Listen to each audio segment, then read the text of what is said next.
நான் என்ன விஜயும் டிவிகேவும் என்ன அடிக்க ஆரம்பிக்கிறேன். நான் அடிக்க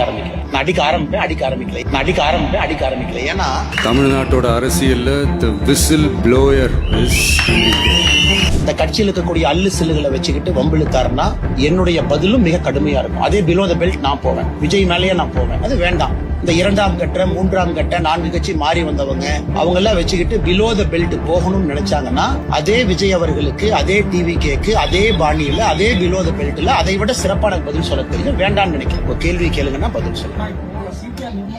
அண்ணா ஒரு விஷயம் நான் சொல்றேன், நல்லா புரிஞ்சுக்கண்ணே.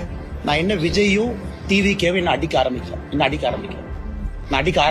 ஆரம்பிக்கல. ஏன்னா தமிழ்நாடு அரசியல்ல நான் எப்பொழுதுமே என்னுடைய பேச்சை மாத்தி பேசக்கூடிய ஆள் கிடையாது. விஜய் அவர்கள் அரசியலுக்கு வந்த முதல் நாள் நான் சொன்ன அதே கருத்தை தான் இன்னைக்கு சொல்றேன். அரசியலுக்கு புதியவர்கள் வரணும். எங்களோட ஒருத்தர் கூட்டணி சேரல அப்படிங்கறதுக்காக அப்படியே நான் மாத்தி எல்லாம் பேச மாட்டேன். அவருடைய பாதையில அவர் போகட்டும். அதே நேரத்துல இந்த டப்பா இன்ஜின் அப்படின்னு அவர் சொன்னதுக்கான பதிலடி நான் கொடுத்துட்டேன். ஆனா இன்னைக்கு டிவிகேவோ திரு விஜய் அவர்களோ இந்த கட்சியில் இருக்கக்கூடிய அல்லு சில்லுகளை வச்சுக்கிட்டு வம்பிழுத்தாருன்னா என்னுடைய பதிலும் மிக கடுமையா இருக்கும். அதே பிலோ த பெல்ட் நான் போவேன், விஜய் மேலேயே நான் போவேன். அது வேண்டாம். ஒரு நாகரிகமான அரசியல் விஜய் சொன்னனால என்னுடைய பதிலும் இன்னைக்கு நாகரிகமா இருக்கு.